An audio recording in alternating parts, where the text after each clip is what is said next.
사랑에 대한 모든 오해 중에서 가장 강력하고 가장 많이 알려진 것은 사랑에 빠지는 것이 진정한 사랑이며 또는 적어도 사랑의 표시 중 하나라는 신념이다. 그것이 가장 오해인 까닭은 사랑에 빠지는 것이 사랑을 아주 강렬히 주관적으로 경험하는 것이기 때문이다. 누군가 사랑에 빠질 때 남자든 여자든 그가 확실히 느끼는 것은 나는 그를 사랑한다 또는 나는 그녀를 사랑한다는 것이다. 그러나 곧 두 가지 문제가 두드러진다. 첫째, 사랑에 빠지는 경험은 특별히 성과 관련된 욕망의 경험이라는 것이다. 우리는 아이들을 아무리 깊이 사랑할지라도 아이들과 사랑에 빠지지는 않는다. 동성 친구와의 관계에서도 아주 좋아할지라도 사랑에 빠지지는 않는다. 우리는 오직 의식적으로든 무의식적으로든 성적으로 자극되었을 때에만 사랑에 빠진다. 둘째, 사랑에 빠지는 경험은 예외 없이 일시적이라는 것이다. 누구와 사랑을 하건 관계가 오래 지속되면 어느 순간 사랑의 감정에서 깨어난다. 이 말은 사랑에 빠졌던 대상을 반드시 더 이상 사랑하지 않게 된다는 뜻이 아니다. 사랑에 빠지는 경험의 특징인 황홀한 사랑의 느낌은 항상 지나가게 마련이라는 것이다. 신혼여행은 언제든 끝이 나고 만다. 연애의 꽃은 피었다가 항시 시들해지고 마는 것이다. 사랑에 빠진다는 현상과 그러한 사랑이 언젠가는 끝나고 만다는 불가피한 사실의 본질을 이해하려면 정신과 의사가 말하는 소위 자아 경계란 무엇인가를 살펴볼 필요가 있다. 지금까지 알려진 간접적인 증거들을 통해 확신할 수 있는 것은 신생아는 첫 몇 개월간 자기와 자기가 아닌 것을 구분하지 못한다는 사실이다. 아기가 팔다리를 움직일 때는 세계도 움직이고 있는 것이다. 아기가 배가 고플 때 온 세계도 배가 고프고 어머니가 움직이는 것을 보면 마치 자기가 움직이는 것처럼 느낀다. 어머니가 노래를 부를 때 아기는 자신이 소리를 내지 못한다는 사실을 모른다. 아기는 자기가 침대 방, 부모와는 별개의 개체임을 구별하지 못한다. 생물과 무생물이 다 똑같다. 아직 나와 너를 구별할 수 없다. 아기와 세계는 하나다. 거기엔 경계도 없고 구분도 없다. 자기라는 정체감이 없는 것이다. 그러나 경험이 늘면서 아기는 점점 자신이 외부 세계와는 분리된 독자적인 존재임을 체험하기 시작한다. 배가 고플 때 어머니가 젖을 먹여주지는 않는다. 아기가 놀고 싶을 때마다 어머니도 놀고 싶은 것은 아니다. 그러면 아기는 자기가 원하는 것이 어머니가 원하는 것과는 다르다는 것을 체험하게 된다. 자기의 의지가 어머니의 행동과는 분리된 다른 것임을 체험한다. 비로소 나라는 느낌이 발달하기 시작하는 것이다. 이처럼 아기와 어머니 사이에 오가는 상호작용의 영향이 바로 아기의 정체감을 길러주는 기반이 된다. 지금까지 연구 결과들을 분석해 보면 아기와 어머니 사이에 상호작용에 문제가 있을 경우에 아기는 정체성이 근본적으로 막대한 결함을 지닌 채 자란다. 아기는 자기의 의지는 자기의 것일 뿐 세계의 것이 아니라는 것을 지각하면서 자신과 세계는 다르다는 것을 이해하기 시작한다. 움직이고 싶을 때 자기 팔은 움직이지만 침대나 천장을 움직이지 않는다는 것을 발견한다. 이리하여 아기는 자기 팔과 의지가 연결되어 있다는 것을 배우게 된다. 따라서 자기 팔이 자기 것이고 타인이나 자기와 분리된 어떤 것이 아님을 배운다. 이런 방법으로 태어난 첫 해에 우리는 내가 누구인지 내가 아닌 사람은 누구인지 다시 말해 내 것과 내가 아닌 것에 대한 기본적인 사실을 배운다. 생후 1년 무렵에는 이것이 내 팔이고 내 다리며 내 머리, 내 혀, 내 눈이라는 것까지도 알고 나아가 내 견해, 내 목소리, 내 생각, 내 배가 아픈 것, 내 느낌까지도 알게 된다. 키가 얼마인지도 알고 신체적으로 한계가 있다는 것도 안다. 이 한계가 바로 자신의 영역인 것이다. 우리 마음속에 있는 이 한계에 대한 지식이 바로 자아 경계가 의미하는 것이다. 자아 경계의 발전은 아동기에서 청소년기로 또 성년기까지 계속되는 과정으로 나중에 확대된 영역은 신체적인 면보다는 정신적인 면이 강하다.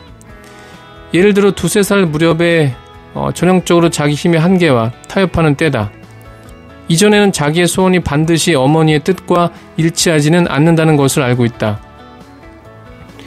그러면서도 아기는 자기 소원이 어머니의 뜻과 일치해야 한다는 생각과 일치할지도 모른다는 가능성에 집착한다. 이런 생각과 희망 때문에 보통 2살짜리는 폭군이나 독재자처럼 행동한다. 그러면서 부모와 형제, 집안의 애완동물이 마치 자기 소유의 쫄병이나 되는 것처럼 명령을 내리고 대상이 말을 듣지 않으면 제왕처럼 분노한다. 그래서 부모는 이 연령의 아이들을 미운 2살이라고 한다. 3살이 되면 자신이 상대적으로 무력하다는 현실을 받아들인 결과 전보다 부드러워지기 때문에 다루기가 쉽다. 그러나 자신이 전지전능할지도 모른다는 가능성은 너무나 근사하고 근사한 바람이라서 몇 년씩 계속해서 자기의 무력함과 직면하는 고통을 감당하면서도 아이는 그 가능성을 완전히 포기하지는 못한다. 3살짜리 아이는 자기 힘의 한계로 현실적으로는 인정할지라도 몇 년간은 때때로 전지전능의 가능성이 여전히 존재하는 환상의 세계로 도피하려고 할 것이다. 이것이 바로 슈퍼맨과 마블 선장의 세계다. 그러나 점차적으로 초능력을 지닌 영웅이 되는 것조차 포기하고 청소년기에 이르면 자신이 육체의 경계와 힘의 한계에 갇힌 개별적 존재이고 각 개인은 상대적으로 나약하고 무능력한 개체라는 것. 이런 개체의 집단인 사회 안에서 서로 협동함으로써만 존재한다는 것을 알게 된다. 이런 집단 안에서 그들은 특별히 다른 사람과 구별되지 않는다. 그러나 자신의 개인적 자아 정체성과 경계 및 한계 때문에 다른 사람들에게서 고립된다. 이런 경계 뒤에서 인간은 고독을 느낀다. 어떤 사람들은 어렸을 때 겪은 불쾌하고도 충격적인 경험 때문에 자기 밖의 세계를 구제할 수 없을 정도로 위험하고 적대적이며 혼돈스러우며 성장에 방해가 되는 곳으로 인식한다. 이런 사람들은 내적 영역만이 자신을 보호해주고 위로해준다고 느낌으로써 고독 속에서 일종의 안전함을 찾는다. 그러나 우리는 대개 고독이란 고통스러운 것이라고 여기므로 개인의 정체성이라는 성벽 뒤에서 탈출하여 우리 밖에 있는 세상과 더욱 화합할 수 있는 상태로 가기를 갈망한다. 사랑에 빠지는 경험은 바로 이러한 도피를 일시적으로 가능하게 해준다. 사랑에 빠지는 현상의 본질은 자아 경계의 일부를 과감하게 무너뜨리고 자신의 자아와 다른 사람의 자아가 하나가 되는 일체감을 느끼게끔 하는 것이다. 다시 말하면 자기로부터 갑작스럽게 빠져나오고 사랑하는 사람에게 자신을 폭발적으로 쏟아붓고 이러한 자아 경계의 붕괴에 따른 고독감의 중단은 우리 대부분이 무아지경으로 경험하는 것들이다.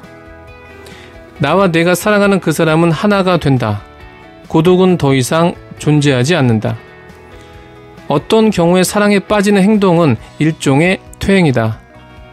사랑하는 사람과 하나가 되는 경험은 아기였을 때 어머니와 하나가 되었던 기억과 동일하다. 이런 일체감과 더불어 어렸을 때 성장하면서 포기해야만 했던 전지전능함을 다시 경험하게 된다. 모든 일들이 가능해 보인다. 사랑하는 사람과 하나가 된다면 모든 장애를 극복할 수 있다고 느낀다. 우리는 사랑의 힘이 반대 세력을 굴복시키고 어둠 저편으로 사라져버리게 만들 것이라고 믿는다. 모든 문제가 극복될 것이라고 믿는다. 장래는 온통 찬란하게 빛날 것이다. 사랑에 빠졌을 때 이런 비현실적인 느낌은 2살 난 아이가 자기를 집안에서나 세상에서 무한한 권력을 가진 왕으로 착각하는 비현실적인 느낌과 본질적으로는 같은 것이다. 그러나 현실은 2살짜리 아이가 전지전능에 대한 환상을 깨나가듯이 사랑에 빠진 2사람의 일체감에 대한 환상도 깨나간다. 조만간 일상의 문제에 대응하면서 개개인은 그 자신을 재확인할 것이다. 그는 섹스를 원하는데 그녀는 원치 않는다. 그녀는 영화를 보러 가고 싶어 하지만 그는 원치 않는다. 그는 은행에 저금하기를 원하는데 그녀는 세탁기를 사고 싶다. 그녀는 자기 일에 관해서 얘기하려 하는데 그는 그러려고 하지 않는다. 그녀는 그의 친구들을 좋아하지 않고 그는 그녀의 친구들을 좋아하지 않는다. 그래서 마음속으로 둘 다 사랑하는 사람과 하나가 아니며 사랑하는 이는 자기와는 다른 욕망과 취향과 편견 그리고 생활 리듬만 고집하려 들며 앞으로 그럴 것이라는 사실을 뼈저리게 인식하게 된다. 하나씩이든 점진적이든 또는 갑작스럽던 자아 경계가 제자리로 돌아간다. 다시 말해 점진적이든 갑작스럽든 그들은 사랑에서 빠져나온다. 다시금 그들은 서로 떨어진 별개의 두 개체가 된다. 이 정도가 되면 그들은 서로 헤어지거나 참사랑을 시작하려고 노력하게 된다. 내가 사용하는 참이란 말은 사랑에 빠질 때 사랑한다고 인식하는 것은 허위라는 것과 우리가 느끼는 주관적인 사랑은 환상에 불과하다는 것을 암시한다. 참사랑에 대한 구체적인 설명은 이 부분의 마지막에 가서 언급될 것이다. 간략하게 말해 한 쌍의 연인이 사랑에서 빠져나올 때 그제야 비로소 참사랑이 시작된다는 말은 참사랑은 사랑의 느낌에 뿌리를 두고 있는 게 아니라는 것을 의미한다. 반면에 참사랑은 때때로 사랑한다는 느낌이 없는 관계에서 생기기도 하고 사랑한다는 느낌이 없는데도 사랑을 갖고 행동할 때 일어나기도 한다. 처음에 언급한 사랑의 정의를 생각할 때 사랑에 빠지는 경험은 참사랑이 아니라는 것을 다음에 몇 가지 이유를 들어서 얘기할 수 있다. 사랑에 빠지는 것은 의지에서 나온 행동이 아니다. 다시 말해 그것은 의식적인 선택이 아니다. 우리가 아무리 사랑에 빠지기를 열렬히 원하고 마음을 열고 있을지라도 사랑에 빠지는 경험을 못할 수도 있다. 이와 반대로 확실히 원하고 있지 않을 때, 그런 경험이 불편하고 바람직하지 않을 때 사랑에 빠지는 경험에 사로잡힐 수 있다. 적합한 상대와는 물론이고 분명 부적합한 상대와도 사랑에 빠지곤 한다. 우리는 열정의 대상을 좋아하거나 숭배하지 않을 수도 있다. 반면에 아무리 노력해도 존경할 만하고 깊은 관계를 맺는 것이 모든 면에서 바람직한 사람과 사랑에 빠지지 않을 수 있다.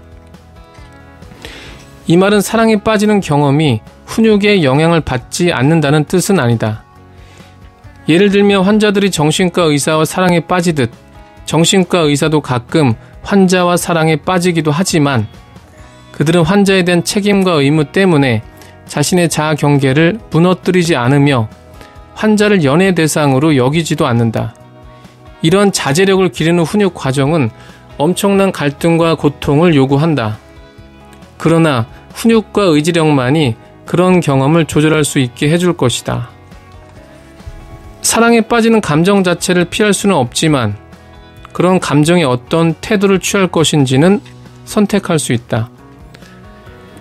사랑에 빠지는 경험은 개인의 한계나 경계를 확장시키는 것이 아니다. 그것은 부분적이고 일시적인 자아 경계의 붕괴다. 개인의 한계를 확장시키는 데는 반드시 노력이 뒤따라야 하지만 사랑에 빠지는 일에는 노력이 필요 없다. 게으르고 훈육 안 된 개인도 활기차고 헌신적인 사람만큼 사랑에 빠질 가능성이 있다.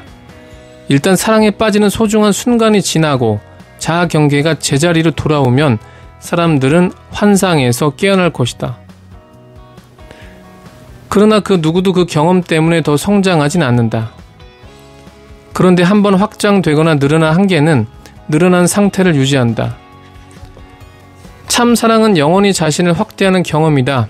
그러나 사랑에 빠지는 것은 그렇지 않다. 사랑에 빠지는 경험이 영적 발전을 지향하는 경우는 거의 없다. 사랑에 빠질 때 우리 마음속에 어떤 목적이 있다면 자신의 고독의 종지부를 찍고 결혼을 통해서 이를 확실하게 해두자는 정도가 고작일 것이다. 분명히 영적 발전에 대해서는 생각하지 않는다. 사랑에 빠지고 나서 다시 빠져나오기 전까지는 드디어 도달했고 정상에 이르렀으며 이보다 더 높이 올라갈 필요성도 가능성도 없다고 느낀다. 그리고 이제 더 이상 아무런 발전도 필요 없다고 느끼고 전적으로 자신이 있는 곳에 만족한다. 우리의 영혼은 평화로우며 사랑하는 사람도 영적 발전이 필요 없다고 생각한다. 반면에 사랑하는 대상을 지금까지 그래왔듯이 현재 완벽하다고 인식한다. 그에게서 어떤 결점을 발견하더라도 중요하지 않은 것, 즉 단지 멋과 매력을 더해주는 작은 궤변이나 사랑스러운 궤벽이라고 인식한다. 사랑에 빠지는 것이 사랑이 아니라면 자아경계의 일시적이고 부분적인 붕괴 이외에는 또 어떤 면이 있을까? 잘은 모르겠으나 사랑에 빠지는 현상의 성적 특성으로 미뤄 짐작컨대 그것은 짝을 구하고자 하는 유전적으로 결정된 성적 본능의 발로가 아닌가 생각한다. 다시 말해 사랑에 빠진 행위의 특징인 일시적인 자아경계의 붕괴는 내부의 성적 충동과 외부의 성적 자극의 결합에 대한 인간의 전형적인 반응이다. 그런데 이런 반응은 종족 보존을 위해 성적 결합의 가능성을 더 높이는 데 도움이 된다. 또는 다소 우스꽝스럽게 말해서 사랑에 빠지는 것은 가만히 두었더라면 분별력을 갖추었을 우리의 정신을 유전인자가 속여 결국은 결혼이라는 덫에 걸려 빠뜨리게 하는 것이라고 할 수 있다. 이런 계략이 잘 통하지 않는 경우도 많다. 성적 충동이나 자극의 동성애적이거나 다른 요인이 끼어들어 결합을 방해하는 경우가 그것이다.